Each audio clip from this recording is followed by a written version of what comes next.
BJP कर सकती है। विवेक त्रिपाठी लखनऊ से हमारे साथ जुड़े हुए। विवेक त्रिपाठी, यूपी की 80 लोकसभा सीटों की अगर हम बात करें तो 2019 के लोकसभा चुनाव में सहयोगी दलों के साथ बीजेपी ने 64 सीटें जीती थी, लेकिन इस बार बीजेपी का टारगेट 75 प्लस का है। कई बार यह भी दावा किया जा रहा है कि 80 में 80, लेकिन क्या फॉर्मूला रहेगा, कितने टिकट कटने वाले हैं? थोड़ी देर पहले रविंद्र कुमार हमारे सहयोगी ने खबर दी कि बृजभूषण सिंह का टिकट कट सकता है, तो क्या जो कुश्ती विवाद रहा उसका असर बृजभूषण सिंह की सीट पर पड़ता हुआ दिखाई दे रहा है?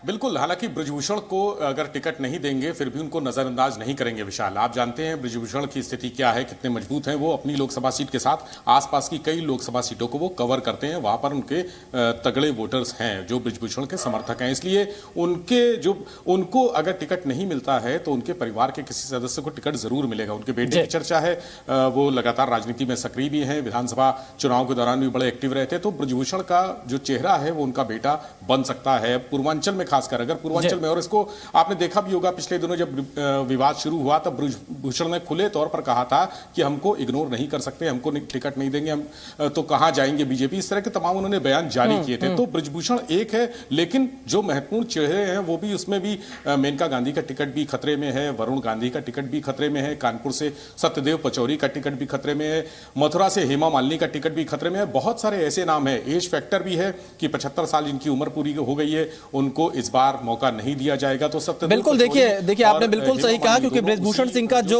असर रहा है वो अवध के क्षेत्र में बहुत ज्यादा रहा है, खासतौर पर गोंडा, कैसरगंज, अयोध्या के आसपास के जिलों में। लेकिन देखना ही होगा कि अगर बीजेपी बृजभूषण सिंह का टिकट काटती है तो उनकी जगह किसे देती है, क्या उनके परिवार से किसी को मौका देती है या किसी और पर दाव लगाती है। हमारे साथ रुपेंद्र श्रीवास्तव भी बिहार से जुड़े हुए। रुपेंद्र, वही सवाल आपसे है कि बिहार में जेडीयू और बीजेपी का गठबंधन हो चुका है और जिस फॉर्मूले के तहत यह गठबंधन हुआ है, कितनी सीटों पर आज बीजेपी अपने प्रत्याशियों का ऐलान कर सकती है? देखिए, जहां तक बीजेपी की बात है तो 10 से 12 जो सूचना मिल रही है कि 10 से 12 सीटों पर बीजेपी बिहार में जो है आज फर्स्ट फेज में जो है ऐलान नामुमकिन कर सकती है। लेकिन उसमें अब बड़ी बात यह है कि कई ऐसे जो नाम है जो काफ़ी पुराने हैं जिनका टिकट कर सकता है।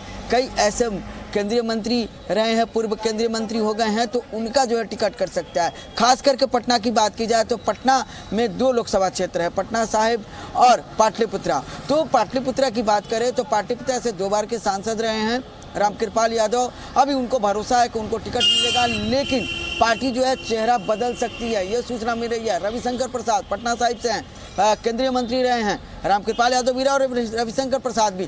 लेकिन रविशंकर प्रसाद पर भी सूचना ये मिल रही है कि उनका भी उम्र जो है अब लगभग पूरा हो चुका है और कहीं ना कहीं जो है उनकी भी टिकट कर सकती है। राधा मोहन सिंह जो बिहार के हैं और मोतिहारी से सांसद हैं, साथ ही उत्तर प्रदेश के प्रभारी हैं, उनका भी जो है टिकट कट सकता है क्योंकि उनकी भी उम्र जो है पार हो गई है। तो साफ तौर पर उसी तरह बात करें रमा सिंह जो शिवहर से सांसद हैं, उनका भी टिकट जो है कट सकता है, ये सूचना मिल रही है क्योंकि उनकी भी उम्र हो चुकी है और वो साफ तौर पर जो है सांसद रही है। जो 2 से 3 टर्म पार कर चुका है, तो बीजेपी देख रही है कि तो देखिए रुपेंद्र यहाँ पर बड़ी जानकारी दे रहे हैं कि आने वाले दिनों में बिहार में क्या कुछ संभावित हो सकता है। यहाँ पर ये सूचना सामने आ रही है।